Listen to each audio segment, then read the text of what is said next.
عسلامة الناس الكل، فرحان برشا باش نلقاكم في موعد جديد على الشانيل يوتيوب فارس بن سويلح. ميرسي بوكو على لي كومونتير على لي فيدباك. ما تنساوش تعمل سبسكرايب، تنزل على بتيت كلوشيت هذيك باش تجيك الميزاجور نتاع لي فيديو. اليوم باش نحكي لكم على كتاب نجمو نقولوا قديم جديد. الكتاب هذايا نتاع السيد اللي تعرفت عليه عمناول الروائي التونسي اللي تشرفت اني عرفته واللي تربطني به علاقه صداقه، اللي نعتبره عميد الروايه التاريخيه في تونس، السيد حسنين بن عمو. نقول لك ان شاء الله لاباس، ان شاء الله ربي يشفيك، وشكرا على اللي تكتب فيه، على اللي تنتج فيه في الروايه التونسيه، وخاصه دفاعك على تاريخ الوطن نتاعنا تونس، على خاطر تاريخنا غني برشا ولازمنا كتاب كيف سيادتك باش يعطيونا هكا نكهه للتاريخ نتاعنا ونرتبطوا بالجذور نتاعنا.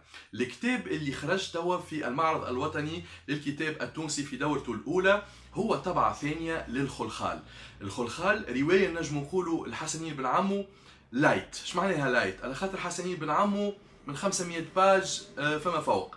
دونك المره هذه كتب لنا هكا حويجه في الخفيف تقريبا فيها 300 صفحه، معناها نجم نقولوا حاجه خفيفه بالكدا.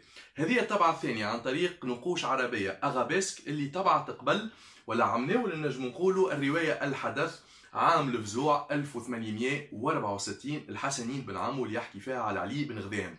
المره هذه بعد حوار طويل حسنين بن عمو يحب يعاود يرجع لنا للساحه نتاع الروايه التونسيه بنسخه جديده. علاش هذا كل؟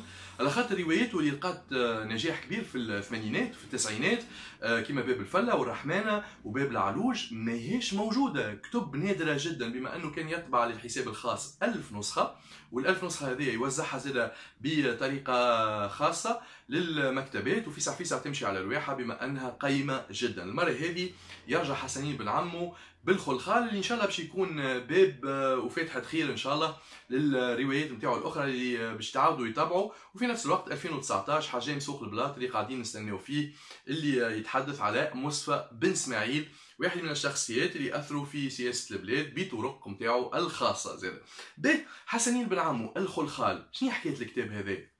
غادي نشوفوا ديجا في الطبعه وفي الكوفرتور حلوه برشا، نلقاو فيها ساق نتاع مرأة، فيها خلخال، اللون والطبعه تشبه برشا للعام الفزوع. دونك نلقاو تقريبا اون كوليكسيون باش تولي دونك بالالوان نتاع نقوش عربيه باللوغو نتاعها. دونك ان شاء الله باش يخرج اون كوليكسيون كامله مع باب العلوج ورحمانه وباب الفله وكروسه بوتيتر، والكتب اللي جايين الكل ان شاء الله نتاع حسنين بن عمو.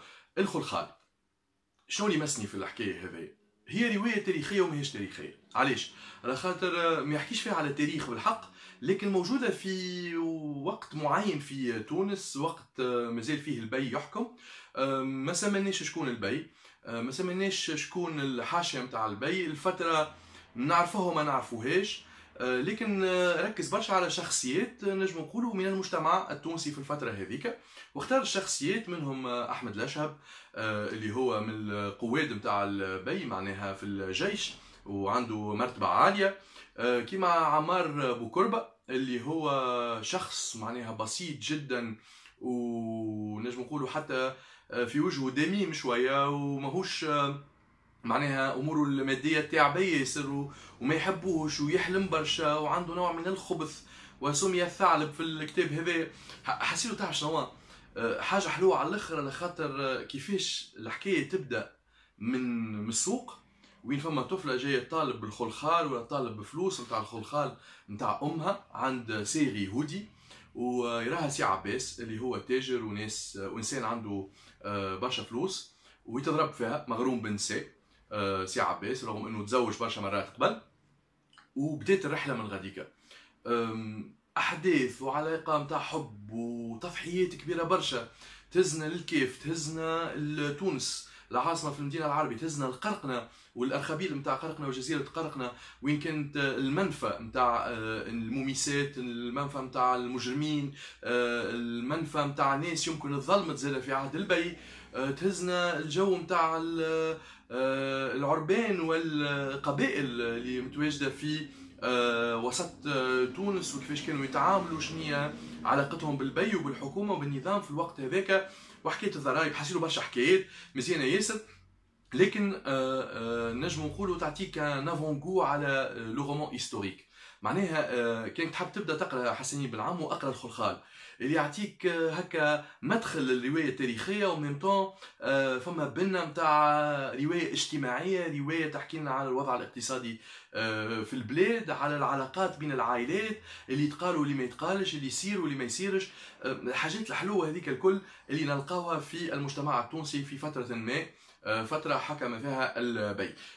على كل يعطي معلومات حسنين بن عمو، لكن اهم حاجه هي اللي تتعلموا من الروايه هذيا، انه قوه التضحيات، انه قطع صياغه تنجم تكون هي محور نتاع علاقات بين الناس، تبعد وتقرب الناس هذوما، صدف الحياه، ونفهموا انه فماش صدفه برشا، فماش زهر برشا في الحياه، كل شيء نجم نقولوا هو معناها انسجام نتاع احداث و ان كونكور دو سيركونستانس يصير، اللي يخلي ناس تتلاقى وناس تتقابل وناس تحب بعضها، ناس ما تحبش بعضها، ناس تحارب بعضها، ناس تتخيل انهم اخر اشخاص ينجموا يعاونوك، بعد يطلعوا الناس هذوما اقرب الناس ليك، الناس اللي يكونوا قراب منك وينجموا يسيبوك في لحظه نتاع ضعف.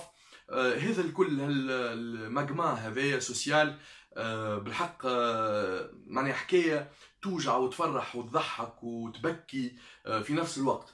الخلخال بالنسبه لي من احسن الكتب اللي قريتهم في الروايه التونسيه لحسنين بن عمو، مازال كيخرج، مازال متوفر حتى 28 اكتوبر في معرض الوطني للكتاب التونسي في مدينه الثقافه في جناح اغابيسك، دوما تدخلوا من الباب تلقاوه على اليسار، وباش تلقاوه موزع في المكتبات التونسيه ان شاء الله في تونس العاصمه وفي المدن الاخرى في الايامات الجايه. دونك ما تفلتوش الموعد هذايا، على خاطر هذايا باب الدخول الى عالم حسني بن عمو، اللي هو عالم غريب وعجيب، وينجم يخليك بالحق تتذوق الروايه التاريخيه والروايه التونسيه في مستوى راقي جدا، وزيدوا معها عامل فزوع هكايا تنجموا تعديوا ليالي حلوين ياسر في جوانب نتاع تونس، في تاريخ تونس، في شخصيات مثيره على الاخر.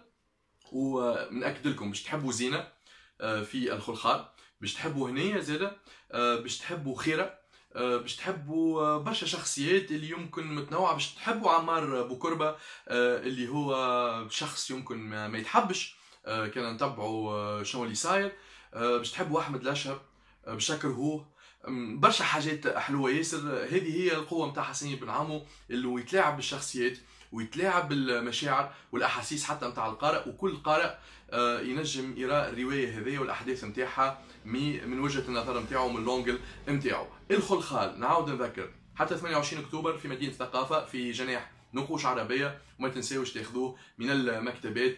هذه طبعه ثانيه نتاع كتاب عندي مده نلوج عليه، وفرحان برشا انه حسنين بن عمو اختار انه يرجع الكتب نتاعو الى السوق التونسيه، وعلاش لا السوق العربيه والعالميه، والكتب هذه لازمها تترجم الى لغات اجنبيه. فارس مسوير حييكم، شكرا مرة أخرى اللي يتابعوا في الشانل اليوتيوب، وبارك الله فيكم. الناس الكل نلقاكم إن شاء الله في فيديو جديدة على قريب. ما تنساوش سابوني سبسكرايب قايد على القناة هذيا، وانزل على البتيت كلوشيت تجيك لي نوتيفيكاسيون تاع لي فيديو جدد. باي باي الناس الكل، وبون ليكتور. تشاو تشاو.